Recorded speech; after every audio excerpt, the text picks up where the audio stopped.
Warahmatullahi wabarakatuh. Bismillahirrahmanirrahim. Alhamdulillah. Wassalatu wassalamu ala Rasulillah wa ala alihi wa sahbihi ajma'in. Rabbi shrah li sadri wa yassir li amri wa hlul 'uqdatam min lisani yafqahu qawli. Yang saya muliakan Tuan Imam, tuan-tuan ahli jawatankuasa masjid, seterusnya tuan-tuan perempuan barangkali kalau ada anak jemaah yang dirahmati Allah. Terlebih dahulu izinkan saya untuk memanjatkan kesyukuran yang tidak terhingga ke hadirat Allah Azza wa Jalla, yang dengan limpah kurnia kekuatan serta inayah yang dianugerahkannya, maka kita dapat bersama-sama berada dalam majlis ilmu pada hari yang berbahagia ini. Seperti mana yang disebut oleh Tuan Imam tadi, kalau nak diikutkan tajuk yang diamanahkan untuk kita bincang pada malam ini, tajuk dia besar, iaitu semangat besi. Besar tu. Semangat besi. Adakah orang kita ini, dalam konteks perbincangan kita pada malam ini, oleh sebab kita buat di masjid yang mari ini semuanya orang Islam belaka, jadi kita bincang hal yang berkaitan dengan orang Islam. Dan oleh kerana kita berbincang ini di Malaysia, maka saya nak mengkhususkan membincangkan tentang orang Melayu Islam.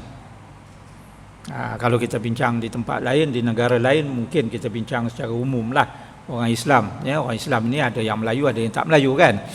Tapi dalam konteks kita di Malaysia ni, bila kita sebut orang Islam, maknanya kita merujuk kepada orang Melayu lah, terutamanya malam ini. Walaupun di Malaysia ni ada juga orang Islam, saudara-saudara kita yang bukan Melayu, umpamanya Cina Islam, orang India Islam, Siam Islam dan sebagainya. Tapi dalam konteks kita ini, kita nak khusus membicarakan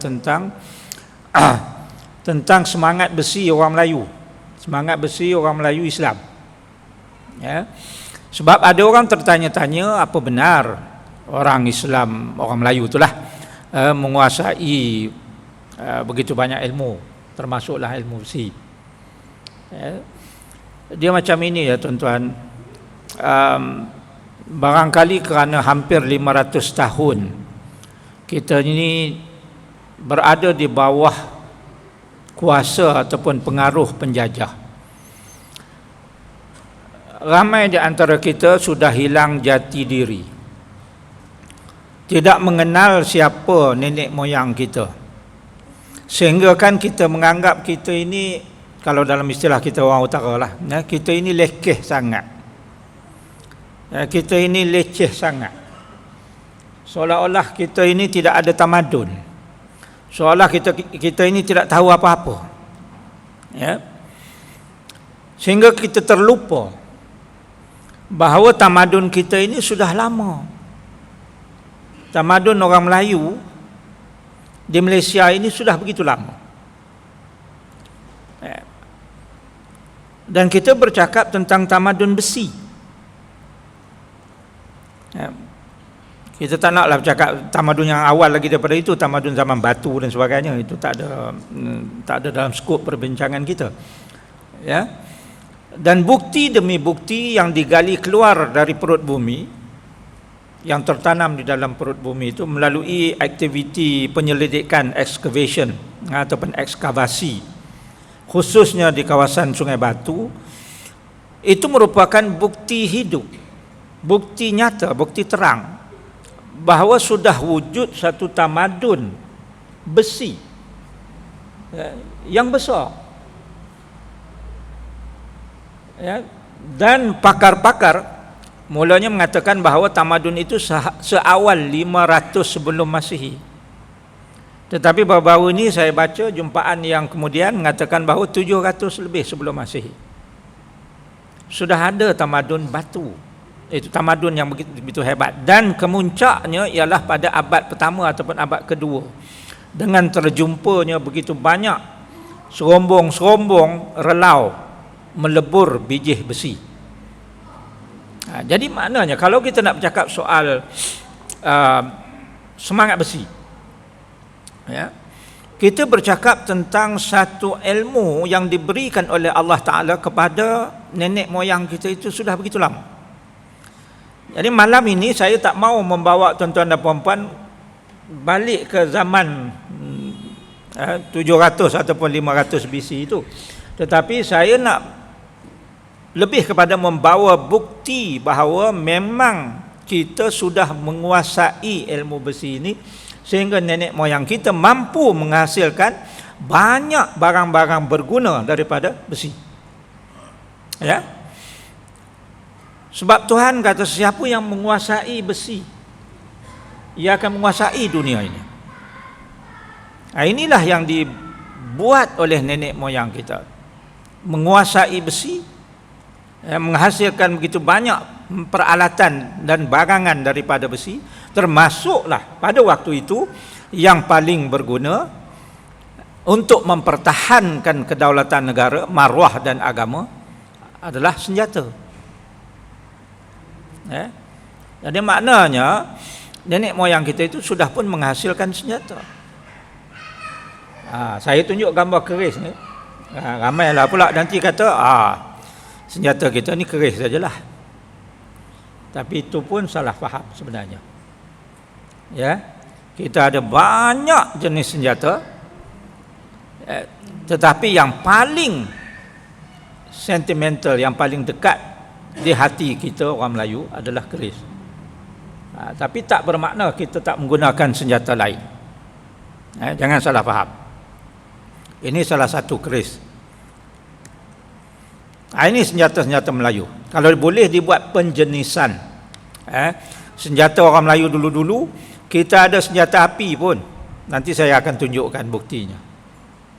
Ramai yang menganggap bahawa orang Melayu kalah, orang Melaka kalah dalam perang dengan Portugis pada bulan Ogos 1511 itu kerana orang Melaka menggunakan lembing, orang Melaka menggunakan keris sahaja, sedangkan Portugis itu datang membawa senjata api. Ini jelas salah faham. Saya akan tunjukkan nanti bahawa pada 1511 itu sudah pun orang Melayu menggunakan senjata api. Ya. Ini antara jenis senjata. Saya katakan tadi senjata api itu satu jenis. Kemudian kita ada senjata jarak jauh. Ada yang kata senjata jarak jauh ini termasuklah senjata api, ya. Tetapi senjata jarak jauh ini lebih kepada panah, lembing, tombak. Itu maknanya yang dilontar jauh. Kemudian kita ada senjata libas, senjata tetap. Ini termasuklah pedang, sundang, parang. Ya, ini yang libas. Libas ataupun tetap. Ya. Sundang tu tak sundang? Sundang ni dia macam keris juga. Ada yang lurus, ada yang berluk, tetapi dia lebih besar dan bilahnya lebih tebal dan lebar, dan gunanya memang untuk libas. Ya.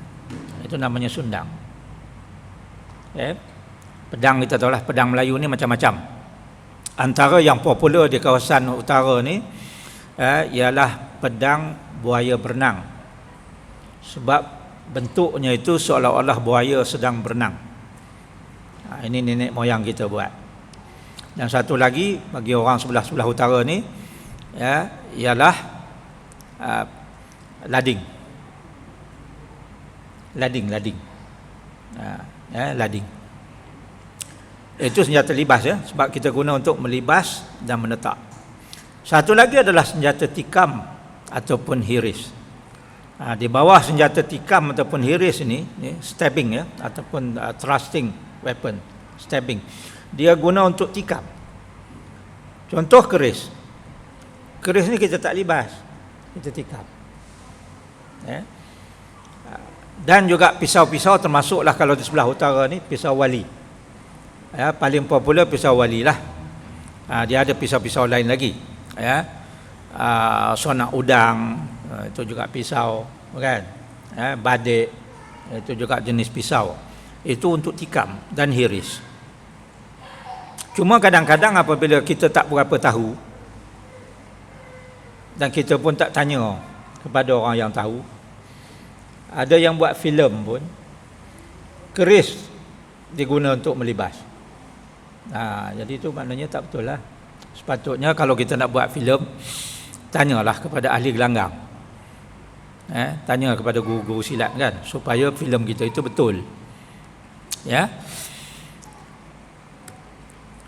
Baik. Ini saya nak kongsi dengan tuan-tuan dan puan-puan. Apabila kita bercakap tentang senjata, kita bercakap tentang semangat besi, saya ingin berkongsi satu catatan yang ditulis oleh seorang pegawai British, yang pada waktu itu bertugas ataupun ditugaskan di Melaka. Nama dia Thomas John Newbold. Dalam tulisan yang bertajuk Political and Statistical Accounts of the British Settlements in the Straits of Malacca. Ya. Apa ditulis? Ini dah diterjemahkan ke dalam bahasa Melayu lah supaya mudah kita faham. Dalam catatan itu ditulis bahawa tidaklah menghairankan, tak heranlah, maknanya biasa sangat nampak. Tidaklah menghairankan andai dapat melihat pendekar Melayu lengkap bertanjak dan berbusana Melayu bersama keris dan senjata api seperti istinggar. Istinggar ini kalau istilah hari ini kita kata senapang. Tapi istilah yang dipakai sebenarnya kalau nak ikutkan, sebelum datang orang Portugis itu, istilah Melayu yang kita pakai ialah bedil. Bedil. Orang Kelantan sampai hari ini dia sebut bedil lagi. Senapang tu dia kata bedil. Istilah Melayu dulu memang dia pakai bedil. Apabila Portugis mari, senjata api yang bedil tu, yang macam bedil orang Melayu bedil itu, dia panggil espingarda. Dari istilah itu datangnya istinggar. Bila Spanyol mari dia sebut senapang, maka orang Melayu kata senapang sampailah ke hari ini. Tapi ia merujuk kepada senjata api. Kalau kita ambil catatan Thomas ini, maka pada waktu itu artinya sudah biasa sangat kalau dilihat orang Melayu itu, pendekar Melayu itu membawa selaras senjata api, bedilnya itu. Kemudian di samping senjata api itu ada senjata-senjata lainnya. Kalau kita tengok gambar ini, di belakangnya itu tersandang sebilah sundang, itu sundang tu. Kemudian di depan pinggangnya itu terselit keris sebilah. Ini yang kita nampak. Tapi ada lagi yang kita tak nampak, yang biasanya disorokkan. Umpamanya badik di belakang ataupun kerambit, lawi ayam. Baru cukup lengkap untuk seorang pendekar itu andai mahu ke medan. Jadi maknanya orang Melayu ni dia tak bawa satu senjata sahaja ke medan. Sebab teknologi pada waktu itu, waktu itu belum ada machine gun. Jadi kalau diambil istinggar ini peluru dia bulat, sebiji je. Disebut juga dalam istilahnya, kalau kita baca kadang-kadang buku ditulis senapang lantak. Maknanya dia kena masukkan peluru di depan dan dilantakkan. Bukan dengan besi lantak. Jadi oleh kerana pelurunya sebiji, kalau dia tembak, sebiji tu je api.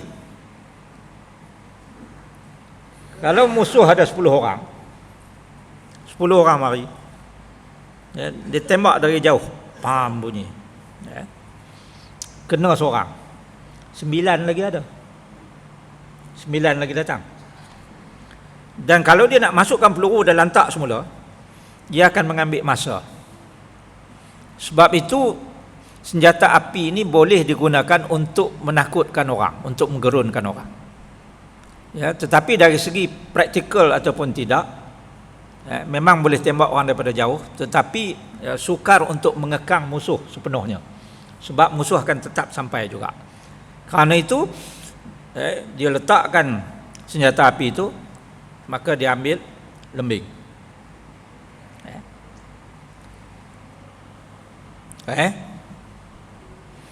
Ambil lembing dan dilontarkan lembing itu. Kena seorang lagi. Lembing pun takkan kena ramai, dia kena seorang aja. Kena seorang lagi. Jatuh seorang lagi pula. Ada berapa lagi?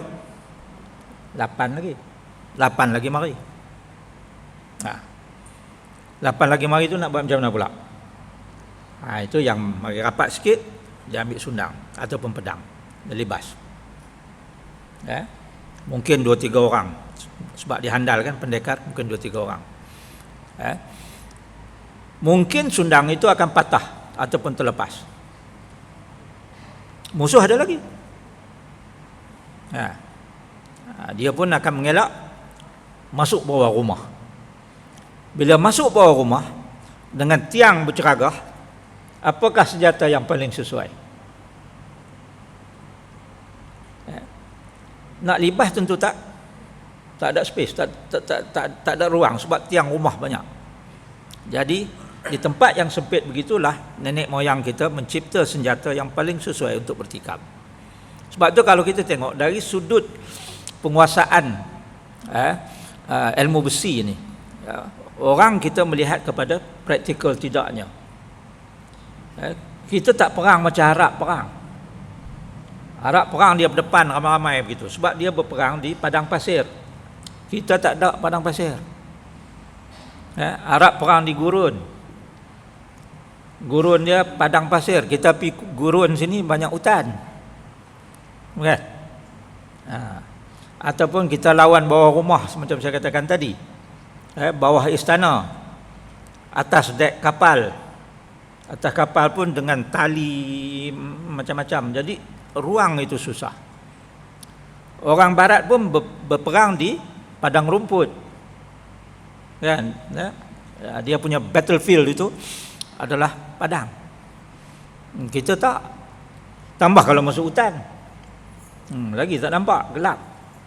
Kelam dengan pokok, hutan dan sebagainya. Jadi dari segi praktikal tidaknya sesuatu senjata yang diguna pakai oleh nenek moyang kita. Jadi dari situ pun kita dah boleh tengok bagaimana nenek moyang kita itu menguasai ilmu besi ini. Kita fokus terus kepada keris lah. Sebab dalam banyak-banyak senjata yang saya sebutkan tadi, sama ada senjata libas ataupun senjata api ataupun apa saja, yang paling hampir dan sentimental dengan orang Melayu, dengan nenek moyang kita ialah keris. Sebab keris ini tak ada dijumpai di tempat lain, melainkan di alam Melayu. Di alam Melayu. Tak lama itu hari jumpa sebilah keris, bilah sajalah sebab hulu dengan sarung dia dah reput, di Okinawa, Jepun. Dan Jepun pun tahu bahawa dalam tamadun mereka, dalam sejarah mereka, mereka tidak pernah buat senjata keris ini. Sebab itu catatan dalam Rakado Heian, catatan manuskrip Jepun itu, Okinawa tu, Ryukyu nama lama dia, mereka dapati bahawa zaman pemerintahan Kesultanan Melaka dulu pernah dijalin persahabatan antara Sultan Melaka dengan pemerintah Ryukyu ataupun Okinawa hari ini. Dan antara hadiah yang diberi oleh Kesultanan Melaka pada waktu itu ialah sebilah keris. Jadi keris itulah yang dipercayai oleh pengkaji bahawa itulah yang dihadiahkan oleh Sultan Melaka dulu kepada pemerintah Ryukyu. Jadi kalaupun dijumpai keris itu di tempat lain, sama ada di Jepun ataupun di mana-mana, orang tahu bahawa itu bukan produk budaya mereka, tetapi produk budaya dari alam Melayu. Sebab itu kalau kita tengok, kalau kita study keris lah, kalau kita buat kajian keris, kita ada keris Jawa. Keris Jawa ni bentuk dia ada dua saja, sama ada ladrang atau gayaman. Yang biasanya diselit di belakang. Orang Jawa ni dia selit kerisnya di belakang. Sama ada sending ataupun tegak ataupun kadang dia kilit. Macam-macam lah, ada bentuk cara dia bawa. Itu ada makna-makna tertentu. Kita ada keris Bugis. Kita ada keris Kalimantan, Banjar. Kita ada keris Sumatera. Kita ada keris Semenanjung. Bila sebut Semenanjung ni, daripada Johor sampailah ke selatan Thailand. Di selatan Thailand pun ada keris, terutamanya keris yang disebut sebagai keris Tajung. Tajung itu sebenarnya Tanjung, tapi orang sebelah petani tu dia bila sebut N dia tu dia drop jadi Tajung. Jadi boleh katakan di semua kawasan di alam Melayu ini ada keris. Dan keris-keris itu berbeza sedikit sebanyak dari satu wilayah ke satu wilayah yang lain. Maknanya kalau kita tengok, kita tahu tu keris dari wilayah mana. Itu istimewanya keris Melayu. Bagi kita pula di Semenanjung ini, lambang ketamadunan keris Melayu ini masih kekal berfungsi sampailah ke hari ini. Sebab tu kalau kita tengok tahun 1957, apabila kita merdeka dan kita mengasaskan institusi agung, kita ada agung, yang digilirkan daripada 9 orang sultan-sultan dan raja Melayu. Kita lantik menjadi agung selama 5 tahun tu kan. Agung pun ada kerisnya. Sultan-sultan pun ada keris. Sebab itu adalah lambang ketamadunan kita. Sejak daripada dulu-dulu sampai ke sekarang, sampai ke hari ini. Baru ni kan kita tabal agung yang baru kan. Kita lantik agung yang baru, pemasyuran agung yang baru. Belum tabal lagi. Pemasyuran agung yang baru. Dan kita tengok agung ni dia mesti ada keris. 2 keris. Keris panjang diraja, keris pendek diraja.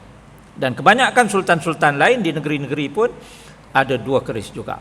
Keris panjang diraja, keris pendek diraja. Dulu-dulu lagi lah, pembesar-pembesar pun ada keris. Apabila dilantik saja seorang pembesar, maka akan diberikan, akan dianugerahkan keris, seolah-olah ini adalah merupakan wakil kepada sultan. Itu signifikannya keris. Jadi apabila saya tak boleh bawa keris, sebab kalau bawa nanti kena tangkap. Sekarang ni di bawah akta barang senjata. Kalau kita cabut keris itu, apa yang kita nampak? Apa yang kita nampak? Ada orang kata dia cabut je keris itu nampak punca syirik, jin, setan. Malah ada yang pergi buang keris itu ke dalam sungai.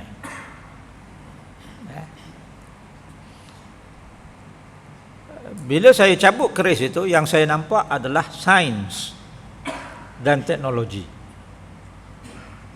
Kerana nenek moyang kita tidak mungkin boleh menghasilkan sebilah keris seandainya mereka tidak menguasai sekurang-kurangnya ilmu sains bahan, material science ataupun metallurgy. Sains mencampur besi untuk menghasilkan bilah itu. Sains untuk mengenali kayu yang biasanya digunakan untuk menjadi sarung dan juga hulu keris itu. Kalau tak tahu sains tak boleh buat. Pasal keris ni kita tak buat dengan besi macam kita buat pisau potong sayur. Keris ni kita tak polish dia sampai berkilat macam stainless steel. Sebab kadang-kadang kita tengok keris, karatnya pun. Lagi karat lagi bisa. Orang putih masa dia main sini kan, dia duduk menyebuk kat sini kan, bergaduh dengan perang dengan kita dan sebagainya, kena tikam ada yang bengkak jadi busung, sebab bisa keris itu busung sampai tak boleh nak berubat. Penyudahnya dia panggil keris kita itu, dia kata the cowardly weapon. Orang putih panggil keris kita tu, keris nenek moyang kita tu, the cowardly weapon, senjata pengecut. Pasal apa? Pasal dia kena tikam bisa, bukan macam kena pisau. Kena keris ni dia bengkak kan, kembung sampai mengigau, mati tu tak kira lah kan. Dia tembak orang sembunyi belakang pokok, yang tu tak coward lah.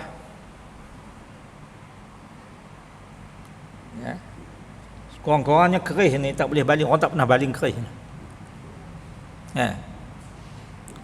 Keris ni kena main berdepan, satu lawan satu berdepan. Dia bukan macam panah dari jauh tak. Nak bertikam kena mari ke depan. Ya tak? Dia tembak, dia duduk sembunyi belakang pokok. Lepas tu dia kata keris kita tu coward, pengecut. Jadi pada bilah keris itu terpapar penguasaan sains dan teknologi. Begitu juga pada hulu dan sarungnya. Kemudian cara nak jaga keris pula dah. Kalau tak faham sains dan teknologi tak boleh. Tak faham apa dia asid lemah, tak faham apa dia asid kuat, tak faham apa dia alkali, tak boleh. Sebab bilah tu nak kena rendam. Ini yang kata mandi keris. Bila kita rendam dalam apa ni, ayak nyok ataupun cuka. Lepas tu kita rendam dalam ayak asam, limau, kan, kemudian tenyih dengan asam limau lagi bagi keluar karat tu. Lepas tu kita asapkan. Bila asapkan dia kata dia tu jin tu. Jin lah tu. Pasal duk buah asap kenyan tu. Tanpa kita faham kenapa orang dulu-dulu dia asap kemenyankan keris. Orang dulu-dulu bukan asap kemenyan keris je. Dinding rumah pun dia buah asap kemenyan. Pasal apa dia tak tanya Tok Wan? Tok Wan pasal apa dia buah asap kemenyan di dinding tu? Nak asap lubang anai-anai. Bagi anai-anai penin lari. Keris pula kita asap supaya kering ruang-ruang apabila kita dah rendam tadi kan, masuk ayak lah kan. Kita nak bagi kering tu kita bubuh asap kemenyan tu supaya dia wangi. Sebab kalau orang dulu keris itu kalau dah digunakan menikam orang, bau hanyir darah tu tetap ada. Jadi itu sebab orang dulu-dulu dia kemenyan kan. Bila dah kering dia akan bubuh minyak. Ada yang bubuh minyak kelapa saja pun ada. Tapi yang ada minyak atar, minyak wangi, dia campur dengan minyak kelapa, dia bubuh bagi wangi bila keris dia tu. Pasal apa bubuh minyak? Sains. Apabila diselaputi minyak, maka tidak ada proses oxidation, proses oksidasi, tindak balas besi dengan udara yang boleh menjadikan ia cepat karat. Sebab tu saya kata penguasaan sains dan teknologi orang tua dulu. Kita tak tahu buh jin belaka.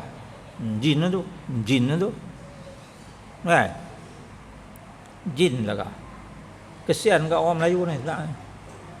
Jepun sampai hari ni dia ada katana, dia ada pedang pendek, dia harakiri, bunuh diri. Arab pun ada simpan dia punya khanjar. Ukraine pun ada simpan dia punya pedang dia. Siam ada simpan kerabung dia. Myanmar ada simpan dia punya dau pendek dia. Mereka orang Melayu jin. Padahal itulah senjata yang nenek moyang kita guna untuk mempertahankan maruah, mempertahankan negara, kerajaan, kedaulatan, mempertahankan akidah kita pun. Tuan-tuan tahu kan, sejak tahun 1511 lagi, dengan kemasukan padri-padri Kristian melalui Melaka, mereka telah cuba sedaya upaya untuk memurtadkan orang Melayu di Malaysia ni, di tanah Melayu ni lah, masa tu belum ada Malaysia, di tanah ini. Kalau tidak kerana kekentalan nenek moyang kita itu mempertahankan, saya rasa ramai dah yang jadi tak tahu ada murtad. Sama seperti saudara kita di Filipina. Filipina tu bangsa macam kita juga. Warna kulit macam kita juga. Asalnya 90% orang di kepulauan Filipina itu beragama Islam. Manila hari ni kan Manila tu. Nama asalnya itu Fi Amanillah. Rajanya bernama Raja Sulaiman, dari keturunan Sultan Brunei. 90% penduduk di kepulauan Filipina itu beragama Islam. Nama asal bukan nama Filipina. Itu kemudian 1521 masuklah agama Kristian melalui Cebu. Raja Humabon yang mula murtad, dibawa masuk oleh Spaniards.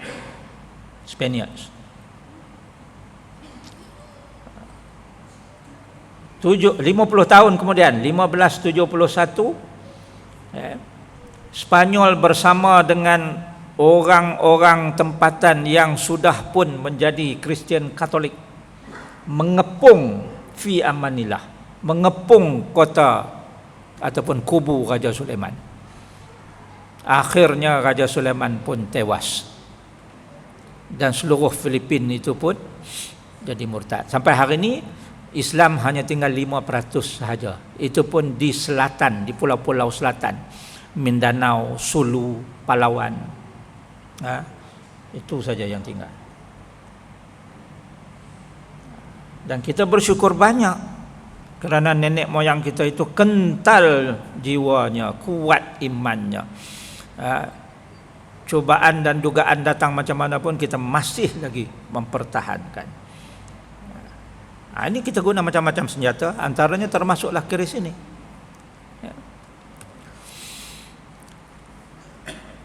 Jadi keris ini, tukang yang buat itu kita panggil empu. Empu ni tukang yang buat keris dari A sampai Z. Maknanya dia yang buat bekalan keris, dia yang buat bilah, dia yang canai bilah, kemudian dia yang buat sarung, dia yang buat hulu. Cukup lengkap sebilah keris. Itu namanya empu. Ada orang dia tak boleh buat hulu sarung, dia boleh buat bilah saja. Itu kita panggil pandai besi. Ada pula orang dia tak boleh buat bilah, dia kata tak jadi, dia hanya buat sarung saja. Kita panggil dia tukang sarung. Ada pula dia tak boleh buat sarung, dia buat sarung sengit tak tentu arah, kan? Bilah pun dia tak boleh buat. Tapi bila orang dah buat bilah, dah buat sarung, bagi kat dia, dia boleh buat hulu cantik, maka namanya tukang hulu. Nampak? Daripada dulu lagi dah ada spesifik job. Tapi kalau yang boleh sapu semua, itu namanya empu. Apa yang empu ni buat? Mula-mula dia kena pilih besi dulu. Lepas tu dia nak kena cantum dan campurkan besi. Kemudian dia ketuk dan membentuk. Kemudian dia melurah, kalau bilah tu ada lurah lah. Dan siapkan, rapikan sebilah keris, kemudian buat sarung dan hulu. Itu proses pembuatan keris. Ini satu contoh. Cantik tak ni? Ini kelas, kita kata kelas bangsawan. Barangkali keris ini adalah merupakan keris bangsawan. Tuan-tuan tahu keris ini ada di mana?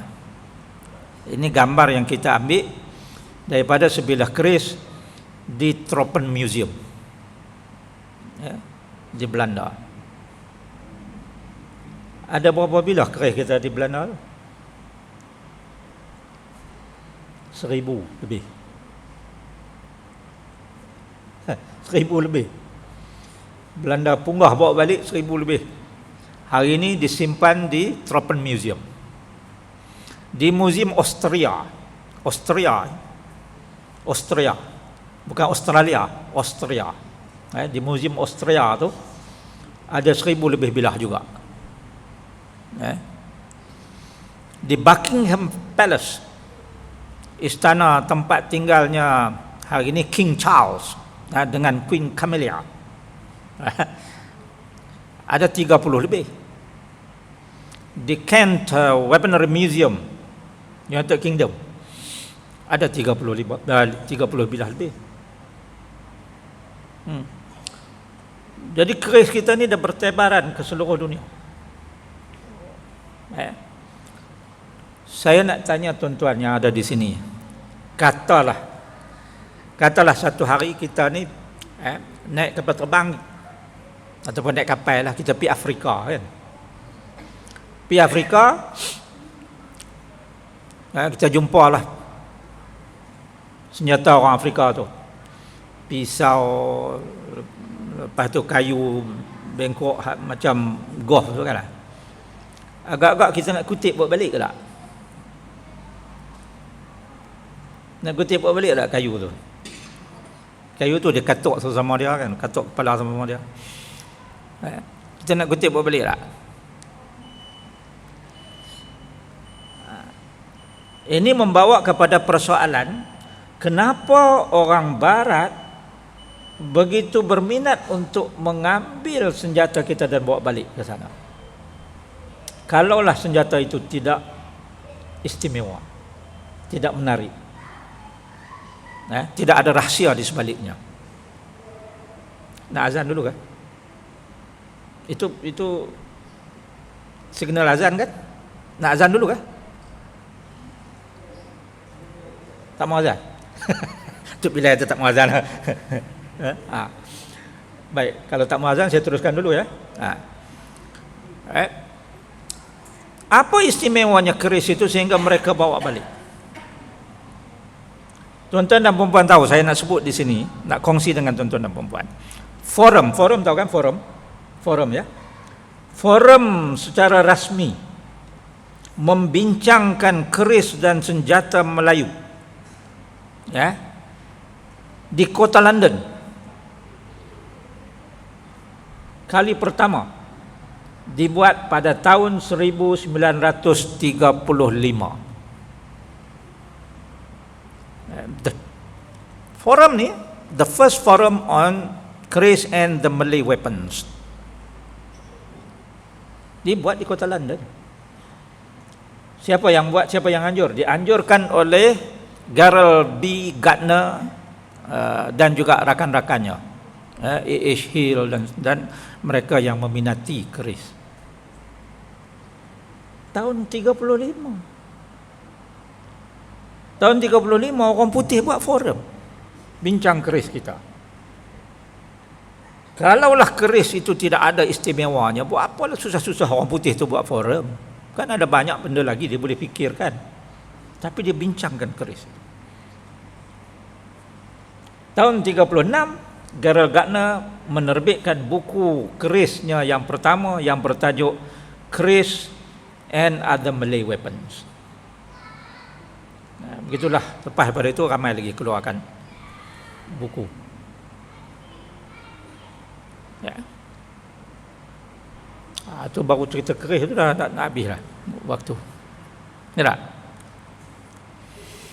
Ini jenis-jenis Melayu, jenis-jenis keris Melayu. Keris Petani, keris Cenok, Tajung, Bugis, Sarah, Coting, keris Kelantan, keris Tok Cu, Debek, Beko, Alang. Tok Cu tu, orang tua panggil Tok Cu lah. Tok Cu. Dia ni orang Palembang. Dia ni empu keris. Dia buat keris dia tu untuk istana Kelantan. Bila siap saja keris tu, ni yang saya baca lah ya. Bila siap keris tu, dia punya QC, quality control, tahu dia buat macam mana? Nak test tajam ke tak tajam. Ya. Dia tikam tempayan. Tempayan itu mesti berlubang, tak pecah. Kalau ditikam tu tempayan pecah, reject. Maknanya belum cukup keras, belum cukup tajam. Dia mesti cukup tajam sehingga kan kalau ditikam tempayan itu masuk berlubang, tapi tempayan itu tak pecah. Itu maknanya besi itu cukup kuat. Itu QC keris dulu.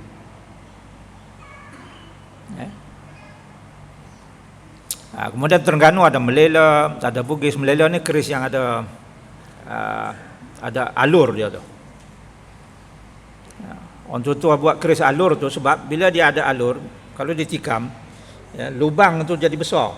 Bila lubang besar, dia akan menyebabkan udara masuk dan menghambur keluar lebih banyak darah. Jadi maknanya orang yang kena tikam dengan keris yang ada alur ni, beralur ni, sama ada Melela ataupun Carita, dia lagi cepat matilah sebab darah lagi cepat keluar. Keris Pahang yang banyaknya adalah pengaruh daripada Bugis. Keris Melaka yang dikatakan keris Menanjung. Keris Kedah ada Bugis, ada Alang. Keris Perak banyak yang Bugis. Johor Riau tu banyak bentuk Bugis. Ini contoh hulu. Tengok hulu keris. Ini dibuat daripada kayu. Yang saya nak tunjuk di sini ukiran bunga tu. Bunga diukir pada hulu. Hulu keris tu besar mana? Tapi diukir begitu. Ya. Dengan falsafah ukiran Melayu. Orang Melayu ni dia buat apa pun ada falsafah dia. Ukiran dia ada falsafah. Dia kata tumbuh berpunca-punca penuh rahsia. Lilit tidak membelit, tajam tidak menikam. Itu falsafah ukiran Melayu. Ya. Ini. Hulu ni namanya hulu patah tiga. Hulu yang paling sedap untuk dipegang. Kalau dalam bahasa Inggeris dia kata pistol grip. Sedap dipegang untuk bertarung. Lagi satu ialah Jawa Demam. Saya pun tak tahu pasal apa Jawa Demam. Tapi memang kalau kita tengok hulu tu ada seolah-olah orang berpeluk tubuh. Mungkin masa dia ukir tu ada kawan di Jawa ke tengah demam. Ya, itu Jawa Demam. Orang Terengganu panggil Dewa Sejuk ataupun Ayam Sejuk. Itu keris yang biasa. Hulu keris yang biasa. Ataupun satu lagi pekaka. Hulu pekaka. Ini yang dibuat daripada kayu. Ukiran macam ini. Saya nak tanyalah orang yang ukir-ukir halus-halus gini. Apakah layak orang yang buat kerja macam ini dikatakan malas? Ini kerja orang malas kan ni? Orang malas mana nak tebuk kayu keras ni buat macam ni? Sebab itu saya sangat tidak percaya apabila ada pihak yang mengatakan Melayu malas. Ini bukan kerja orang malas ni. Makan bulan ni nak siap. Ini baru kayu. Ya. Hulu keris bukan hanya dibuat dari kayu. Ada yang dibuat dari gading. Gading gajah. Okeylah, gading gajah kata, ada yang kata tak berapa keras tu. Ya. Ada yang dibuat dari geraham gajah, gigi geraham gajah. Gigi geraham gajah. Nak cabut gigi geraham gajah tu pun satu hari dah kan. Bukannya mudah nak pergi cabut gigi geraham gajah tu. Dah dapat dipotong dalam bentuk ini, kemudian diukir lagi. Dan yang paling luar biasa ialah gigi ikan paus. Kerih orang tua-tua dulu, hulunya gigi ikan paus. Ada orang kata mana ada ikan paus kawasan kita ni? Orang kita bukannya duk belayar kot Selat Melaka sahaja. Orang Melayu itu kan pelayar, dia belayar rata-rata. Mungkin satu hari dia belayar tu terjumpa bangkai ikan paus ke. Ya, dia ambil gigi tu untuk dibuat hulu keris.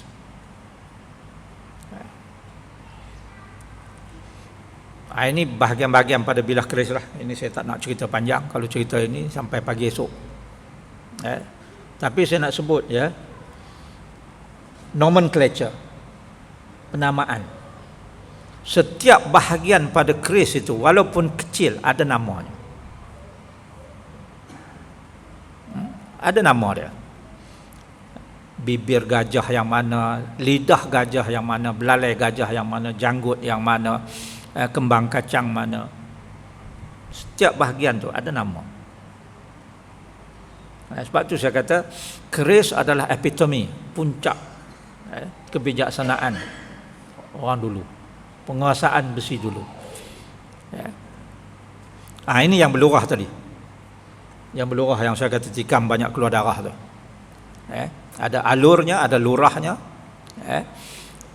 ada tulangnya.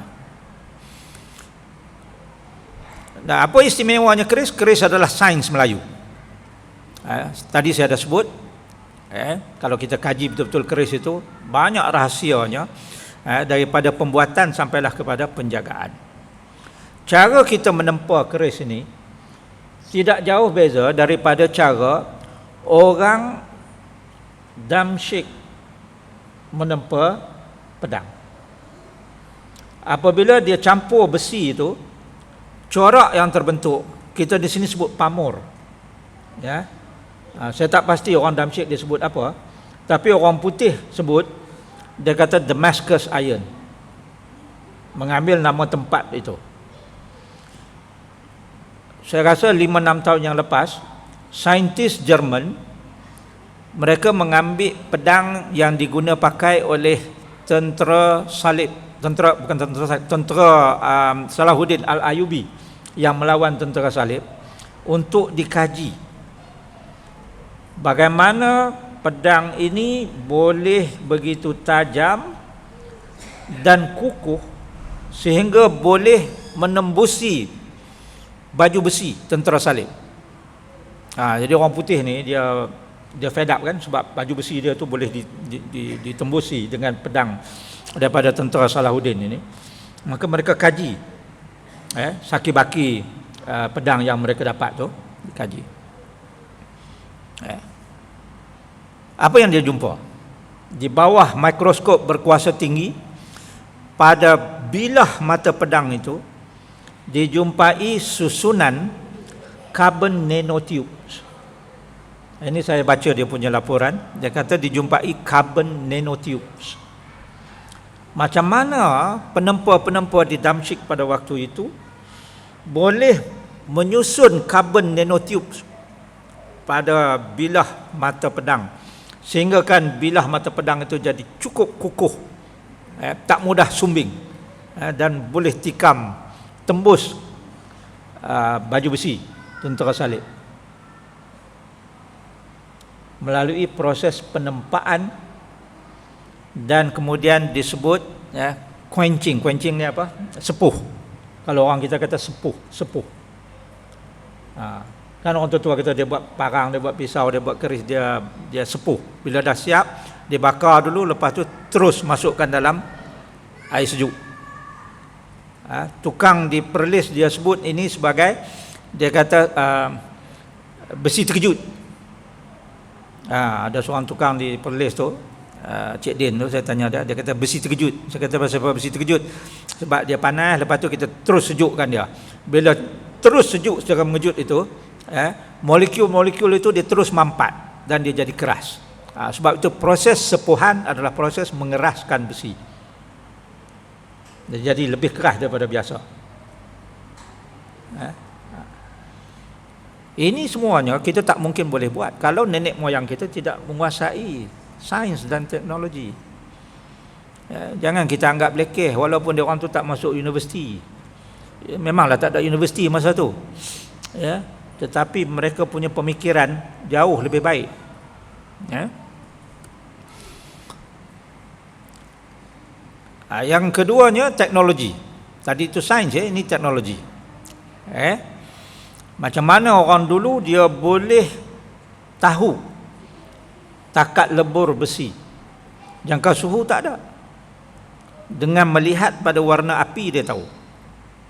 Dan apabila dia campur besi, besi yang dicampur itu ada besi waja, ada besi tawar, ada besi pamor, nikel, yang diambil daripada meteorite, taik bintang dan sebagainya. Itu nikel sebenarnya. Ini semuanya takat lebur berbeza. Jadi bagaimana besi yang takat leburnya berbeza dipadukan. Ini adalah merupakan satu teknologi. Kalau kita bercakap soal semangat besi, penguasaan besi, ini orang yang menguasai besi ini.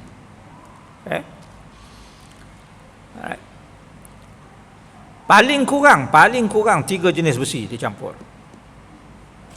Sampai hari ini kalau keris yang bagus 7 jenis besi. Dan catatan yang saya baca, konon katanya, saya tak pastilah betul ke tidak, tapi ini yang saya baca, ada yang mengatakan bahawa Taming Sari itu campuran 20 jenis besi. Tahu keris Taming Sari kan? Ada kat siapa Taming Sari itu? Itu yang Sultan Nazrin pegang tu. Sultan Nazrin pegang yang panjang, dipegang, dikilik untuk ambil gambar tu. Itulah Taming Sari. Itu keris Taming Sari. Ada yang tanya, betul ke Taming Sari ni? Masa orang Perak, Tun Saban pergi jumpa menghadap Sultan Mahmud, Sultan Melaka yang terakhir, sebelum Sultan Mahmud mangkat di Kampar, di Sumatera. Tun Saban minta dengan Sultan Melaka seorang putera untuk dibawa balik ke Perak untuk dirajakan. Tengok kita orang Melayu ni. Orang Melayu ni walaupun kita popular, tapi kalau kita bukan keturunan raja, kita tak boleh jadi raja. Tun Saban tu dia ada pengikut dia. Orang Perak dah ramai je pengikut Tun Saban. Tapi Tun Saban tahu bahawa dia bukan keturunan raja, dia tak boleh jadi raja. Maka dia kena cari seorang anak raja untuk dirajakan. Masa itu kota Melaka sudah jatuh. Sebab itu Sultan Mahmud berada di Kampar. Kampar pun Melaka juga. Jangan kita salah faham. Bila sebut jatuh, yang jatuh tu bukan Melaka. Yang jatuh 1511 tu hanyalah kota Melaka dan pelabuhan Melaka. Melaka di kiri dan kanan Selat Melaka. Selat tengah-tengah tu nama dia Selat Melaka. Di sebelah kanan itu Semenanjung, Melaka separuh. Sebelah lagi satu tu Sumatera, Jambi, Riau, itu Melaka juga, separuh lagi. Jadi kedua-dua kiri kanan itu Melaka. Yang jatuh hanya pelabuhan. Sebab itu Bendahara Tok Tepuk nasihat kepada tuanku Sultan Mahmud masa itu, tuanku berundur, biarkan satu pelabuhan Melaka jatuh, satu kota Melaka jatuh, 10 kota lagi kita boleh buat. Nak menunjukkan bahawa Sultan Mahmud tu, Sultan Melaka tu cukup kaya pada waktu itu. Jangan hirau, jangan susah hati, berundur. Sebab serangan Peringgi ini, Portugis ini nampak hebat sangat. Biar kita lawan. Tuanku berundur. Jadi orang Melaka kemudianlah lepas perang tu semua, orang Perak dia belum ada raja masa itu. Jadi pergi minta dengan Sultan Mahmud, tuanku bagilah seorang putera tuanku untuk patik-patik sekalian bawa balik ke seberang sana, ke Perak untuk dirajakan. Maka kata Sultan Mahmud, putera aku tinggal 2, seorang lagi Alauddin, aku mau dia balik ke Johor untuk menjadi sultan di sana. Maka dia balik ke kawasan kota tinggi itu. Di sana dia menjadi Sultan Johor lama. Seorang lagi dia kata, ambil yang ni, nama dia Muzaffar, mak dia nama Putri Onang Kening, mak dia orang Kelantan. Maka itulah yang dibawa balik.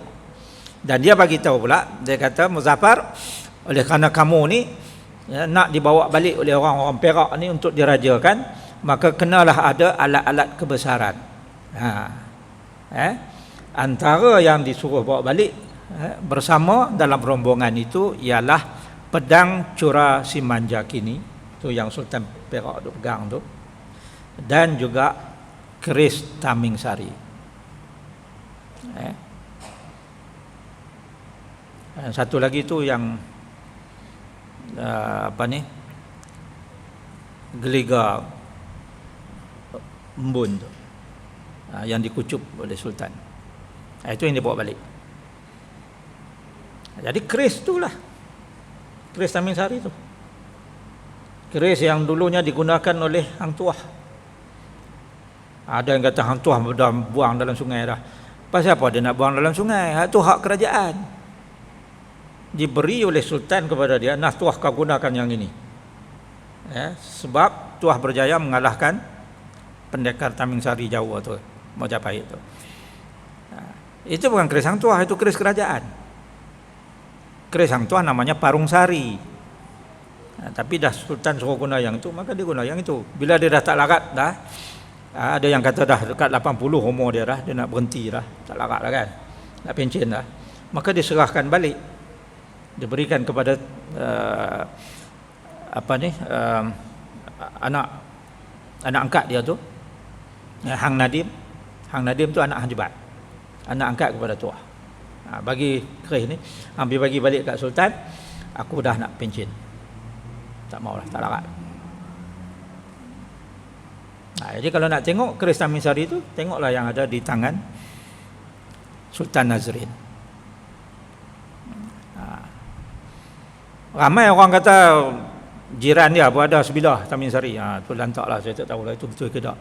Tapi yang saya sebut ni, apa yang diceritakan oleh orang istana sendiri. Tok Nara yang bertanggungjawab untuk menjaga keris tersebut. Itu katanya 20 jenis besi. Bayangkan, 7 jenis besi pun dah cukup cantik, apalagi kalau dicampur sampai begitu banyak besi.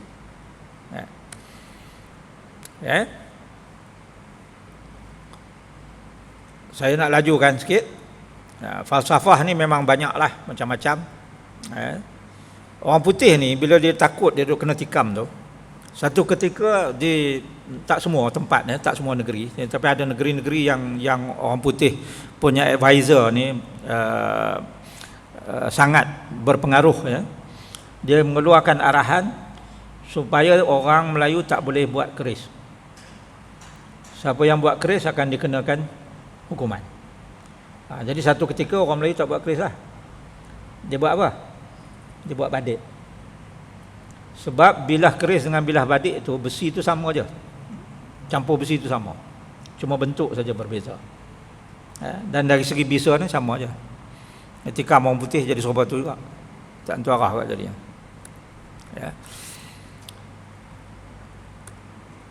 Jadi saya nak laju lagi. Nah, ini yang saya interview Pak Mazin ni.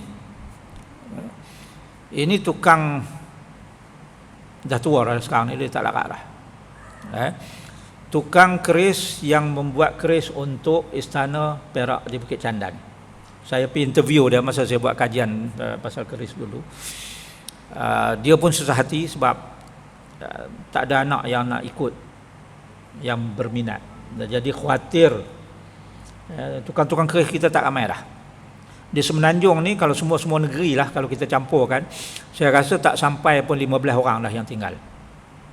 Kalau tak dijaga betul, mungkin 10 tahun lagi tak ada lagi dah tukang keris ni. Di Jawa masih ada lebih kurang 200. Yalah, sebab dia orang ramai kan. Sebab tu saya cuba sedaya upaya tolong puak-puak ni. Tapi yalah, ini kena orang politik kena bekerjasama lah. Contohnya Perak tahun ni kan tahun melawat Perak. Saya kata cenderamata yang nak bagi kat orang tu, cenderamata nak bagi kepada tetamu-tetamu negeri tu, buatlah keris. Jadi puak-puak ni ada kerja, buat keris, bubuh dalam kaca cantik-cantik, hadiahkan kepada pembesar. Sebab itu raja-raja dulu, sultan-sultan dulu, dia hadiahkan kepada pembesar, sultan negara-negara lain, hadiah keris. Jadi tukang keris ni boleh hidup. Ni duk bagi plek. Saya ada 3-4 guni plek di pejabat. Saya pencen, saya tak tahu nak buat apa dengan plek tu. Nak bawa balik rumah, orang rumah marah, tak ada tempat nak letak. Tinggal kat pejabat, siapa pun tak nak buat apa. Kan yang bentuk perisai tu kan, plek tu. Cuba buat keris ke, lembing ke, kan. Buat keris cantik.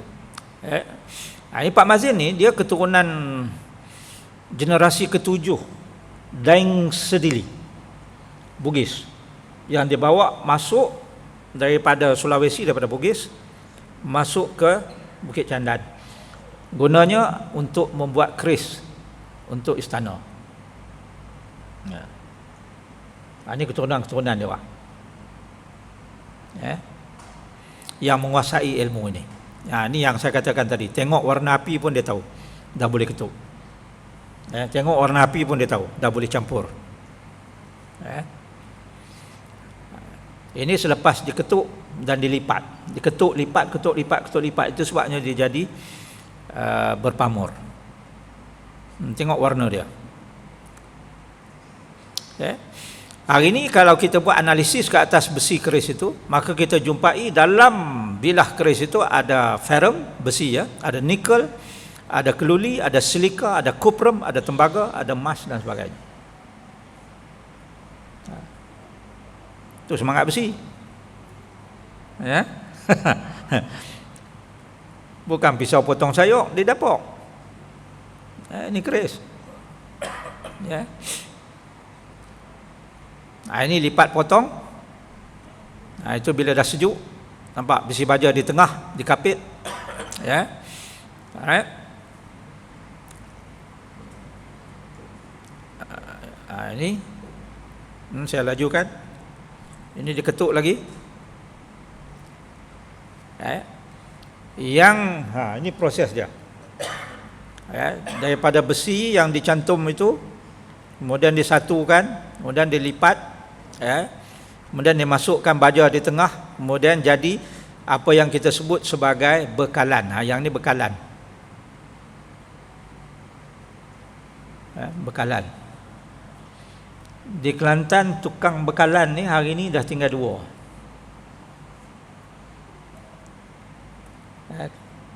Kalau meninggal ada orang tu, saya tak tahu bekalan nak dapat dari mana.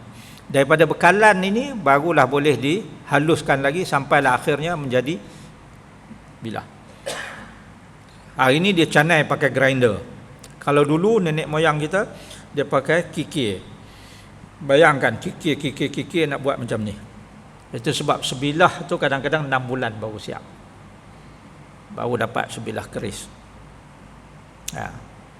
Upah dia pula apa? Sebidang tanah. Itu sebab orang biasa lah, orang biasa kalau dulu jarang yang ada keris. Keris ini pembesar ataupun pahlawan. Tapi kalau perang, musuh dah mari di kota, pintu kota dah ada musuh, baru dibuka perbendaraan, cari prajurit. Jadi panglima pun pergilah kampung-kampung cari prajurit, diedarkan bagi keris orang satu, pergi lawan, pertahankan kota. Lawan, musuh kalah habis, keris yang dah bagi itu ambil lah, simpan. Itulah yang diwarisi sampai sekarang ni. Satu lagi golongan yang keris dia cantik-cantik, itu saudagar. Saudagar sisip keris, kerisnya cantik, bertatahkan delima dan sebagainya. Sebab saudagar ini banyak duit. Kapitalis dulu. Ini yang ada gudang, yang ada kapal. Jadi keris dia cantik-cantik. Orang yang pergi berlawan tu kadang-kadang keris dia tak cantik dah, sumbing dan sebagainya. Jadi orang bertikam. Baik.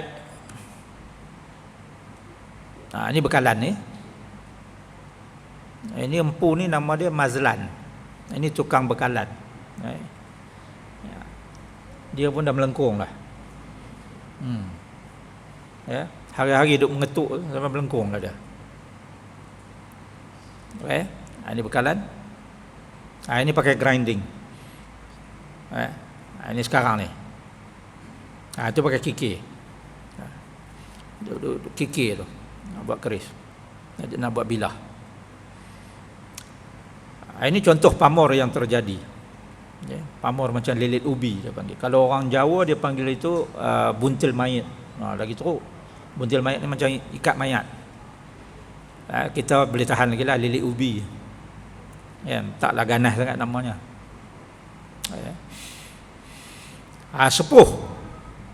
Ini yang saya nak sebut sepuh ni, yang kata Cik Din Perlis kata besi terkejut. Dia bakar sampai 550 ke 650 darjah, bakar sampai merah, kemudian terus disejukkan. Ini sepuh. Dah bakar tadi, masuk dalam ayak. Salah masuk melengkung. Kerja berapa bulan punya, Jahanam. Sebab itu bukan mudah untuk buat sepuhan. Macam-macam jenis sepuh ada. Sepuh ayak ada, sepuh angin ada, sepuh batang pisang ada, sepuh tanah ada, sepuh minyak ada. Siapa tahu ni pekan darat? Tahu kan pekan darat? Saya pergi masa saya buat kajian dulu, pergi cari saki-baki tukang-tukang yang tinggal. Ada lagi lah 4-5 orang. Sembang dengan dia orang. Banyaknya yang dah kerja di tempat lain, kerja kilang dan sebagainya. Sebab buat keris, buat parang saja tak boleh cari makan. Jadi bila ada masa dia pun buat. Saya tanya hampa sepuh macam mana? Depa sepuh batang pisang. Bakar, tikam batang pisang. Siapa dia tu? Puak-puak tu. Tukang-tukang tu. Mereka adalah cucu cicit daripada tukang-tukang pandai-pandai besi dan empu yang dikutip di seluruh Kedah semasa Sultan Kedah masa itu nak menyerang British di Pulau Pinang. Apabila British tidak mau bayar sewa seperti mana yang dijanjikan, jadi dikumpul tukang-tukang ni buat peluru meriam. Sebab Sultan kata dia nak tembak British di Pulau Pinang. Tapi ada kaki pergi bocor rahsia, pasukan Kedah belum sempat serang, pasukan Kedah yang kena serang dulu oleh British, dan serangan itu gagal. British bukan hanya dapat kekal di Pulau Pinang, malah dapat pula Province Wellesley. Bampai. Puak kita juga lah tali barut. Tali barut tu cerita lain, tu tajuk lain, tali barut. Lagi banyak sampailah ke hari ni. Bila dah siap bilah keris itu, keris dilumur dengan asnik. Asnik tu apa? Racun. Racun. Itu sebab dia bisa. Itu sebab kalau tuan-tuan pergi kedai antik, kan, tengok ada keris lama, teringin nak beli, jangan sesekali cabut dan kucuk. Sebab kita tak tahu orang dulu mungkin dia dah bubuh asnik. Kalau yang tukang-tukang lah ni tak ada lah, asnik ni kita nak beli pun payah. Kan? Racun. Kalau orang dulu dia mungkin dah bubuh asnik. Duduk kucuk pula, lepas tu jadi tak ketahuan. Lepas tu tuduh jin. Jin ni buat jadi lagu ni. Padahal asnik dia tak ada kaitan dengan jin. Ini pamor. Yang saya kata campur-campur besi dia jadi gini. Pamor ni disebut pamor gigi yu. Pasal dia tepi-tepi tu macam gigi ikan yu. Ni pamor perut ular. Pasal bentuk dia nak macam perut ular. Kan? Ini pamor kulit temikai. Pasal bila campur-campur besi, kan? Tengok-tengok, oi, macam kulit temikai. Yang ni beras tumpah. Basuh beras tumpah kan. Jadi macam tu. Orang tua bagi nama senang. Yang ni campuran beras tumpah dengan mata ketitir, mata burung apa? burung tekukung. Ketitir tu orang Kelantan panggil. Ini bulu ayam, pamur bulu ayam. Pamur daun kelapa. Beratus jenis pamur yang terjadi hasil daripada campuran besi ni. Lele ubi tadi, buntil mayat. Yang ni miang perak ataupun miang berlian. Ada juga bila campur-campur tengok berkilat merelip. Dia kata berlian. Bulu rusa, dia macam bulu tengkuk rusa tu. Merambut, ni macam rambut yang mengurai. Biji petai, campur-campur tengok, oi jadi biji petai.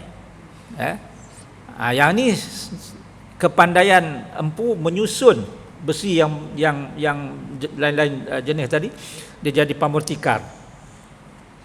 Ini hujan mas, macam rintik hujan yang jatuh ke lantai. Kurisi. Yang ni yang saya kata di Damascus, Syria tu. Yang orang Jerman kata ada carbon nanotube.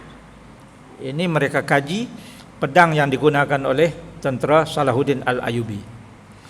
Untuk pengetahuan tuan-tuan dan puan-puan, selepas 3 generasi, rahsia penempaan ini hilang. Sampailah ke hari ini. Tukang-tukang besi di Damascus, di Syria, dia tak tahu dah macam mana nak buat.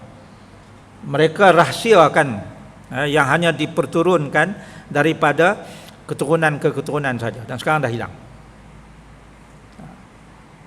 So kita pun penempaan keris kita, saya rasa kalau tak jaga 10 tahun lagi habis.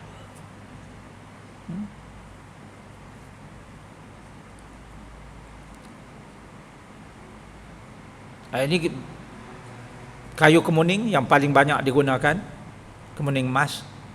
Ada yang kata kemuning ni dia rahsia dia, kayu ni dia punya property ialah dia menjadi penawar kepada luka. Jadi pada sebilah keris itu bisa pun dia, penawar pun dia. Sebab tu kalau kena tikam dia akan tenyih dengan kayu kemuning ni, dengan hulu ni. Ini kayu senar. Biasanya dibuat sarung. Dipanggil bahagian sarung tu yang straight tu dipanggil dipanggil batang serunai. Pasal apa? Sebab kayu senar ni, satu, dia menyerap kelembapan, akan menjadikan bilah itu kering. Yang keduanya, dia menyebabkan wangi pada bilah. Jadi bilah tu tak bau darah lagi. Nampak orang tua kita punya pandai. Kalau kita mana kita tahu kan, buh kayu durian pun. Kayu durian ke kayu muktan ke, lepas tu duk heran pasal apa? Karat. Sebab kita tak baca property je. Saya kata tadi tahun 1936 buku orang putih tulis, Garel Gardner tulis tentang keris. Jangan kita anggap terima kasih banyaklah pasal orang putih tulis. Kalau orang putih tak tulis pun, nenek moyang kita sudah banyak menulis manuskrip tentang keris. Ini antaranya. Maknanya kita tak terhutang budi pun dengan orang putih ni. Jangan duk rasa terhutang budi dengan orang putih. Ini manuskrip keris. Ini tajung tadi saya kata, keris tajung. Selatan Patani, Selatan Tai. Yang ni yang agung ya. Yang gading tu, yang putih tu, itu dibuat oleh Pak Mazin tadi. Pak Mazin kata dia yang buat, dan dia tunjuk kat saya saki baki, ada panjang ni lagi, gading yang digunakan untuk membuat keris agung ni. Yang sebelah sini ni, ini emas. Keris panjang diraja, keris agung tu, itu emas. Emas sarung dengan hulu. Bilah bukan, bilah besi. Ni Tamisari tadi. Tamisari. Tengok betul-betul. Kalau kita kaji keris kita tahu, bilah tu adalah bilah Jawa. Bilahnya adalah bilah Jawa. Sarung dan hulu itu lain. Adab memakai keris, ini tak apalah. Pantang larang, rahsia keris. Ni apa? Dia buat apa ni? Ni hukum bunuh. hukum bunuh dulu. Kerajaan Kedah silam, kerajaan Melaka silam, inilah cara kita menjalankan hukum bunuh. Istilahnya disebut disalang. Keris yang digunakan itu keris panjang yang disebut sebagai keris penyalang. Orang salah itu diletakkan, suruh duduk, kemudian ditikam dengan keris penyalang itu melalui tulang selangka. Ini tulang selangka ni, tikam di sini dan akan masuk, memecahkan jantung, kemudian ditarik keluar, diletak atas ni kain ataupun kapas, dan orang itu akan mati sebab pendarahan dalaman. Masa orientalis barat datang, mereka datang sebagai pengembara masa itu, dia heran tengok macam mana orang Melayu ni punya budaya tamadun sehingga boleh hukum bunuh tanpa merosakkan anggota.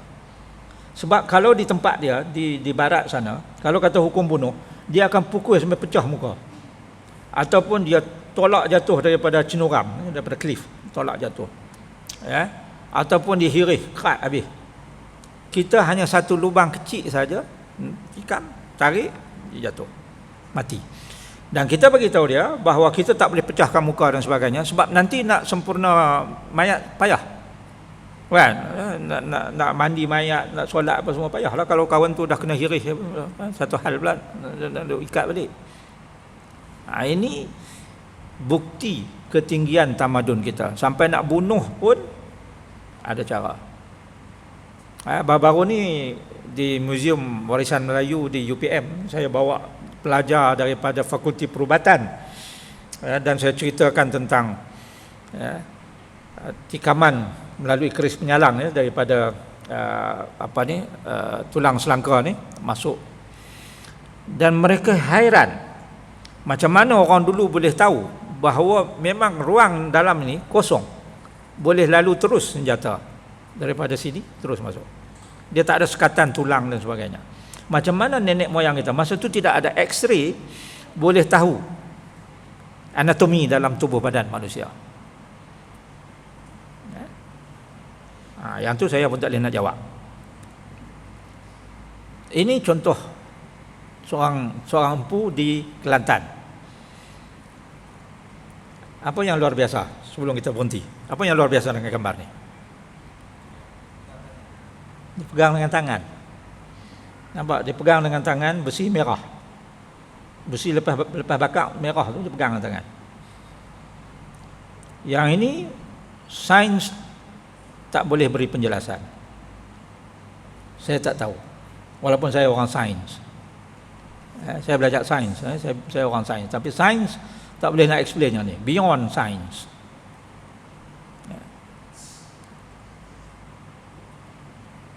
Sepuh lidah. Yang ni lagi sains tak boleh nak cerita.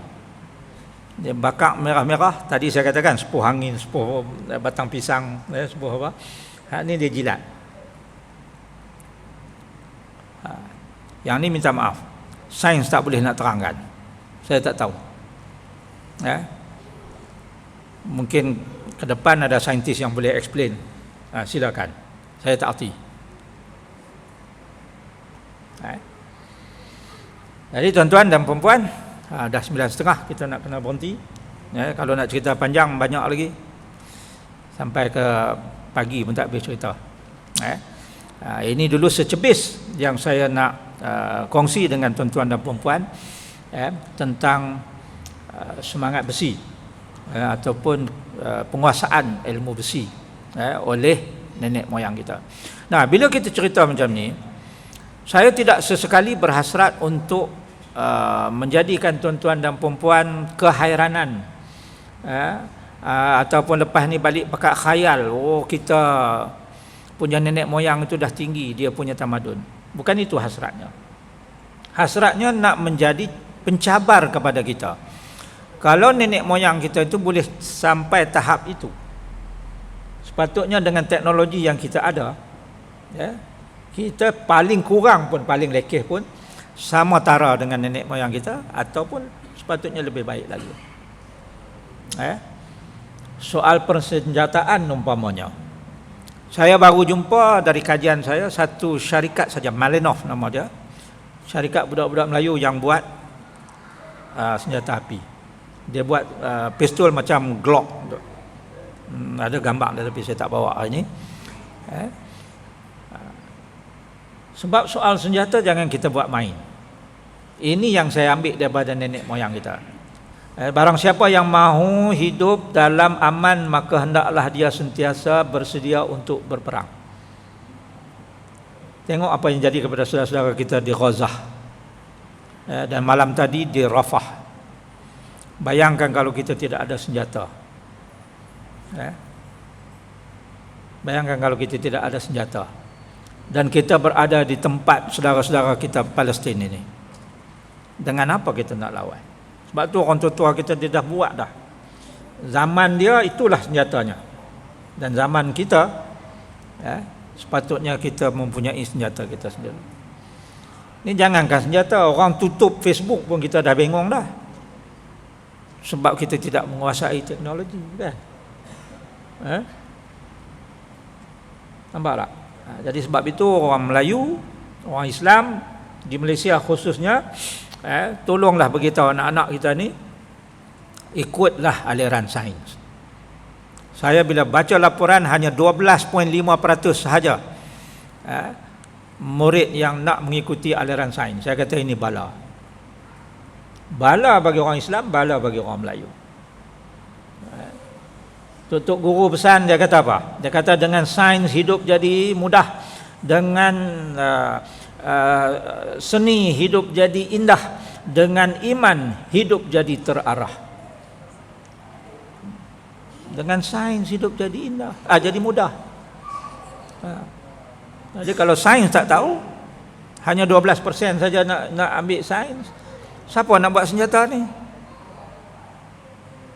Sedangkan senjata itu mustahak kan? Musuh di sekeliling kita tak tahu. Thailand itu musuh paling durjana. Hari ini dia hantar bantuan ke Israel. Thailand pernah serang kita 1821 sampai 1843, perang musuh bisik. Kemudian mereka menyerang Perak. Ini Thailand ni. Mereka juga mengizinkan Jepun masuk. Masa Jepun, Kedah diserahkan kepada Thailand, tukar nama jadi Kedah Saiburi. Jadi jiran kita itu bukan boleh kita percayakan 100%. Apakah kita sudah bersedia, tuan-tuan dan puan-puan? Waktu saya kata kena peringat anak-anak, suruh ambil aliran sains. Jangan duk sibuk nak jadi influencer. Ini nak jadi influencer, nak jadi content creator. Nak create content macam mana kalau tak boleh berfikir? Saya mohon untuk berhenti di sini. Jam sudah 9.30. InsyaAllah kalau dipanjangkan umur, ada kesempatan lain, maka kita berjumpa lagi. Mohon maaf di atas keterlanjuran. Terima kasih banyak di atas segala perhatian. Assalamualaikum warahmatullahi wabarakatuh.